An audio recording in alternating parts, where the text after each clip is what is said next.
13 December থেকে operation devil hunt phase 2 শুরু হয়েছে এবং গতকাল রাত 12টা পর্যন্ত এখন পর্যন্ত যে আপডেটগুলো আছে আমরা আপনাদের সাথে শেয়ার করতে যাচ্ছি।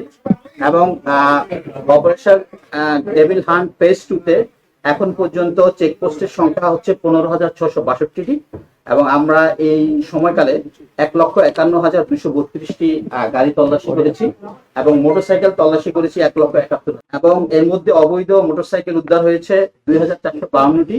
অপারেশনে এখন পর্যন্ত 6,598 জনকে গ্রেফতার করা হয়েছে এবং সবচেয়ে গুরুত্বপূর্ণ বিষয় হচ্ছে মোট আগ্নেয়াস্ত্র আমরা ইতিমধ্যে প্রায় 56টি আগ্নেয়াস্ত্র উদ্ধার করেছি।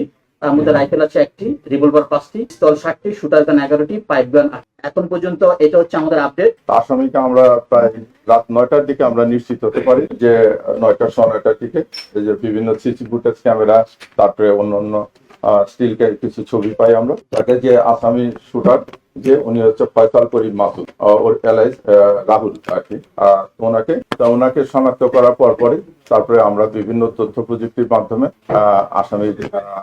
আসামিকে গ্রেপ্তারের চেষ্টা করি। সেই চেষ্টায় বাংলাদেশের বিভিন্ন স্থানে মোহাম্মদপুরে, নরসিংদীতে, সাভারে সহ দেশের বিভিন্ন অঞ্চলে আমরা ধারাবাহিক অপারেশন পরিচালনা। এই অপারেশন পরিচালনার কারণে আমরা মোটামুটি 10 জনকে গ্রেপ্তার করতে পারি। র্যাব ছিল, বিজেপি ছিল, তারপরে টিএমপি পুলিশ ছিল, জেলা পুলিশ ছিল, সকলেই।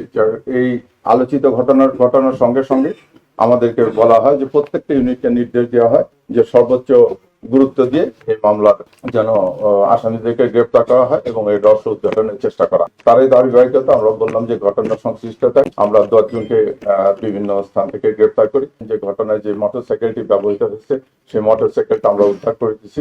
গান দিয়ে শুট করা হয়েছে, গান সহ আরো 3টি গান উদ্ধার করা হয়েছে। তাছাড়া গুলি এবং আরো কিছু ডকুমেন্ট জব্দ করেছে, কিছু ব্যাংকের চেক জব্দ করা হয়েছে, ওদের পাসপোর্ট জব্দ করা হয়েছে, মোবাইল ফোন সহ অন্যান্য আলামত জব্দ করা হয়েছে।